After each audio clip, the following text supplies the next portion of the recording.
নমস্কার। আপনারা ইতিমধ্যেই জানতে পেরে গেছেন যে ঐতিহাসিক জয়ের পরিপ্রেক্ষিতে পশ্চিমবঙ্গে একটা ঐতিহাসিক সরকার গঠন হয়েছে।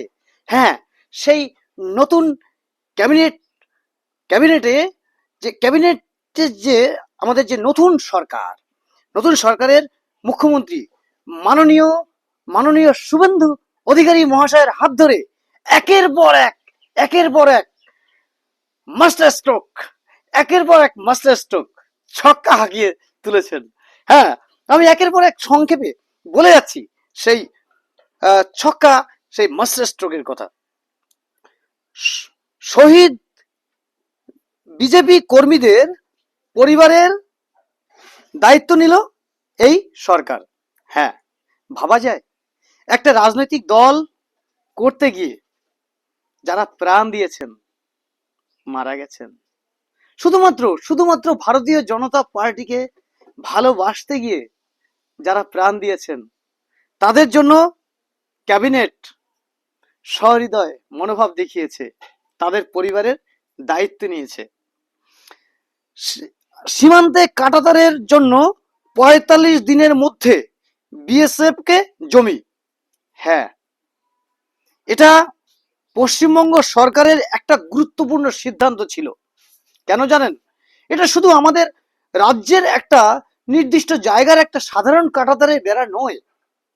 This is the internal this is the international partition this is the international partition in our city at border area. এটা দীর্ঘ বছর ধরে সম্ভব হয়নি। হ্যাঁ, বিগত দিনের ৩৫ বছরের বাম শাসনে তারাও করেননি। পরবর্তীতে ১৫ বছরের এই বিগত প্রাক্তন যে সরকার ছিল তৃণমূল কংগ্রেস, তারাও করেননি। করবেনই বা কেন? সেখানে হয়তো তাদের কোনো স্বার্থ ছিল। আশা করি বুঝতে পেরেছেন। বিস্তারিত বলে আর সময় নষ্ট করব না।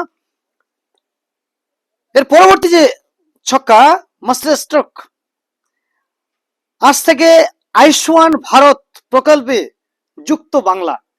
বিশ্বাস করুন, প্রত্যেকটি পদক্ষেপ খুবই গুরুত্বপূর্ণ ছিল পশ্চিমবঙ্গের বঞ্চিত মানুষদের জন্য। আয়ুষ্মান ভারত কি জানেন?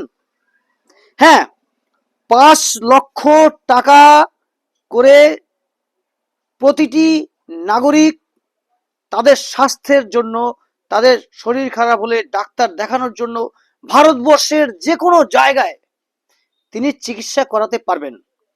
এতদিন সেটা আমাদের রাজ্য সরকারের আপত্তির কারণে থেমেছিল।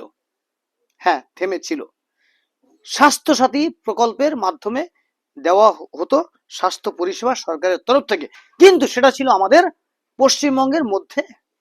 এখন যেটা মাননীয় প্রধানমন্ত্রী বিগত বেশ কয়েক বছর ধরেই বিভিন্ন রাজ্যে চালু করতে পারলেও পশ্চিমবঙ্গে চালু করতে পারছিলেন না, আয়ুষ্মান ভারত।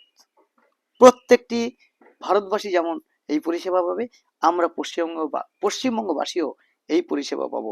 এজন্য মাননীয় প্রধানমন্ত্রী মহাশয়কে, মাননীয় মুখ্যমন্ত্রী মাফ করবেন, মাননীয় প্রধানমন্ত্রী মহাশয় এবং মাননীয় মুখ্যমন্ত্রী মহাশয় শুভেন্দু অধিকারী মহাশয় সহ এই ধরনের সকল উদ্যোক্তাদেরকে আন্তরিক ধন্যবাদ জানাই। বেটি বাঁচাও বেটি পড়াও বিশ্বকর্মা যোজনার মতো কেন্দ্রীয় প্রকল্প সামিল বাংলায়। হ্যাঁ, বেটি বাঁচাও বেটি পড়াও অর্থাৎ কোনো মেয়েরা যেন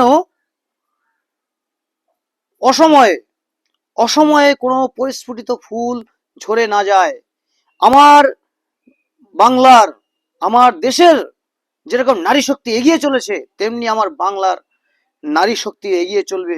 তারা শিক্ষা দীক্ষায়, মান ইজ্জতে, সাহসে সবকিছুতে এগিয়ে চলবে। তাই বেটি বাঁচাও বেটি পড়াও বিশ্বকর্মা যোজনার মতো কেন্দ্রীয় প্রকল্পে সামিল বাংলা। আর কোনো মেয়ে অকালে ঝরে যাবে না, তার ভবিষ্যৎ নষ্ট হবে না, বাল্য বিবাহ মাধ্যমে সে হবে না। এগুলো চালু হলো। আজ থেকে রাজ্যে কার্যকর ভারতীয় ন্যায় সংহিতা। হ্যাঁ, আমি বক্তব্যটা আজকের বললেও এটা আজকের থেকে নয়, এই যে সম্প্রতি যেদিন মাননীয় মুখ্যমন্ত্রী শুভেন্দু অধিকারী শপথ গ্রহণ করেছেন তারপর থেকেই এগুলো লাগু হয়ে গিয়েছে। এটাও কিন্তু একটা ঐতিহাসিক মনোভাবের প্রকাশ। এরকমটি এর আগে দেখা যায়নি যে শপথ গ্রহণের পরেই এক একটা খুব সুন্দর সুন্দর পদক্ষেপ নেওয়া।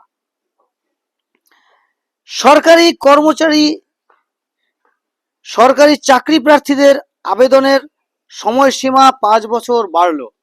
ভাবতে পারছেন কতটা খারাপ জায়গায় নিয়ে গিয়েছিল আগের সরকার? যারা চাকরি পায়নি তো পায়নি, এবং যারা চাকরির খপ্পরে পড়ে টাকা পয়সা জীবন সময় মান ইজ্জত নষ্ট করে ফেলেছেন, অথচ 40 বছর বয়স পেরিয়ে গেছে, তাদের জন্য জীবন ফিরে পেয়েছেন আপনারা। জীবন ফিরিয়ে দিলেন এই সরকার। হ্যাঁ, 40 বছর নয়, তারা আরো 5টা বছর সময় পেয়েছেন চাকরিতে অংশগ্রহণ করার জন্য। যে ফর্ম ফিল আপ এবং যা যা সিস্টেম আছে সেখানে অংশগ্রহণ করার জন্য। এবার আসছি আর ছোট্ট ছোট আর কয়েকটি বিষয়। কারা অন্নপূর্ণা ভান্ডার পাবে না? হ্যাঁ, ইতিমধ্যেই আপনারা জানতে পাচ্ছিলেন যেটা আমাদের পশ্চিমবঙ্গে বিভিন্ন সর্বত্র যে বোনেরা মায়েরা নারী সমাজ লক্ষ্মীর ভান্ডার পেত, সেখানে কিন্তু অনেক বড় অঙ্কের একটা টাকার অপব্যবহার হতো, মিস ইউজ হতো। সেটা কিন্তু বন্ধ হতে চলেছে, এবং তার সাথে সাথে আপনাদের যে টাকার অঙ্কটা অ্যামাউন্টটা বৃদ্ধি পাচ্ছে। অর্থাৎ লক্ষ্মীর ভান্ডারে পেতেন আপনারা 1,500 টাকা, সেটা এখানে পেতে চলেছেন। মাননীয় প্রধানমন্ত্রীর সেই সেই সংকল্প বার্তায় ছিল, এবং আমাদেরকে আশ্বাস দিয়েছিলেন অন্নপূর্ণা ভান্ডারে 3,000 টাকা করে পাবেন। কারা পাবেন? কারা পাবেন না? যারা জীবিত আছেন এবং বৈধ ভোটার এবং আধার লিঙ্ক টিঙ্ক সবকিছু ঠিকঠাক আছে, প্রত্যেক মায়েরা বোনেরা তারা পাবেন। কিন্তু যারা মারা গেছেন তারা কিন্তু পাবেন না। এ যাবৎ কিন্তু এর আগে হয়তো সেগুলো হতো। যারা আমাদের নাগরিক নয়, এক্ষুনি বললাম, যারা আমাদের নাগরিক নয় খাতা কলমে আমাদের দেশের, তারা পাবেন না। দুর্ভাগ্য আমাদের। কিছুদিন আগে নিউজে দেখছিলাম আমাদের দেশের বাইরের একজন মানুষ, সেও নাকি লক্ষ্মীর ভান্ডার পাচ্ছিলেন। যারা এসসি এর জন্য অ্যাপ্লাই করেছে, হ্যাঁ, যারা এসসি এর জন্য অ্যাপ্লাই করেছেন তারা এই মুহূর্তে হয়তো পাবেন না। মাফ করবেন, যারা সিএ, মাফ করবেন আমার খুব ভুল হয়ে গেছে, আমি তাই ভাবছিলাম কি বলছি। সিএ এর জন্য যারা অ্যাপ্লাই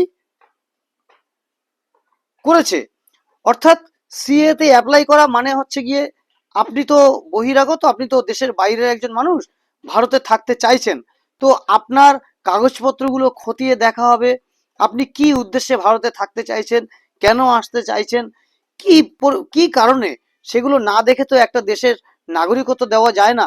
তাহলে নাগরিকত্ব যদি না দেওয়া যায়, তাহলে তাকে আমাদের দেশের কোনো প্রকল্পের আওতায় তাকে বেনিফিশিয়ারি হিসেবে কোনো সরকার কি গ্রহণ করতে পারে?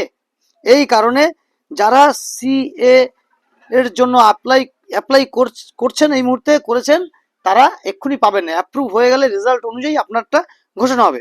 যাদের নাম ট্রাইব্যুনালে আছে, হ্যাঁ, আপনারা জানেন ইতিমধ্যেই যে আমাদের এসআইআর হয়ে গিয়েছে। হ্যাঁ, এসআইআর স্পেশাল ইন্টেনসিভ রিভিশন, এই স্পেশাল ইন্টেনসিভ রিভিশনে যাদের নাম ট্রাইব্যুনালে রয়েছে বা আন্ডার জুডিকশনে রয়েছে, অর্থাৎ বিচারাধীন, তারা কিন্তু কোনো অবস্থাতেই আমার দেশের, শুধু এই প্রকল্প কেন, সব প্রকল্প থেকেই তাদেরকে বাইরে রাখা উচিত।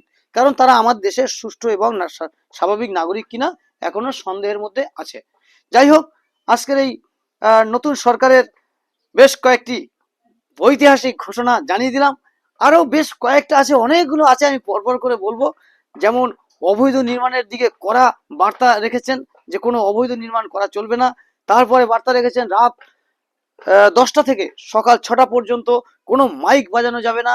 বিশেষ ধর্মীয় অনুষ্ঠানের সময় কয়েকদিন ছাড় থাকবে, তাও আবার 100 মিটারের মধ্যে 50 ডেসিমেল দিনের বেলা, রাত্রিবেলা 40 ডেসিমেল।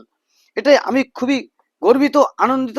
আমি এই পশ্চিমবঙ্গ সরকারের, অর্থাৎ এই 2026-এ এই মে মাসে শপথ গ্রহণ করা এই যে নবগঠিত ক্যাবিনেট, এই সরকারের প্রত্যেকটি ডিসিশনকে আমি স্যালুট জানাই। আমি গর্বিত যে আমি এই পশ্চিমবঙ্গের একজন নাগরিক। এতদিন মনে হচ্ছিল এই পশ্চিমবঙ্গের নাগরিক হয়ে খুব ব্যথিত, খুব দুঃখিত, কারণ পশ্চিমবঙ্গটাকে মনেই হচ্ছিল মাঝে মাঝে যে এটা ভারতের বাইরে একটি দেশ। খুবই খুবই কষ্ট লাগছিল, বিশ্বাস করুন। কিন্তু আজ আমাদের খুব আনন্দ লাগছে, খুব আনন্দ লাগছে। আমার স্ত্রীও খুব আনন্দ অনুভব করছে। আমার সন্তানকে আমি বোঝানোর চেষ্টা করছি, আপনারাও আপনাদের সংস্পর্শে যারা যারা আছে, তারা যদি বুঝতে না পারেন অসুবিধা, তাদের এখনো যদি বুঝতে না পারেন, সচেতন না হন, তাদেরকে বোঝান। একটা গঠনমূলক পদ্ধতিতে এগিয়ে চলুন। আমাদের এই পশ্চিমবঙ্গ অনেক ডেভেলপ করবে এবং ভারতবর্ষের একটা গুরুত্বপূর্ণ রাজ্য ছিল, আছে এবং আগামীতেও থাকবে। ধন্যবাদ সকলে। খুব খুব ভালো থাকবেন। এতক্ষণ আমি আপনাদের সাথে ছিলাম আপনাদের স্নেহের ও ভালোবাসার কবি সুব্রত মিত্র। ধন্যবাদ সকলকে, আন্তরিক শ্রদ্ধা ভক্তি প্রণাম, নমস্কার। জয় হিন্দ, জয় ভারত, বন্দে মাতরম।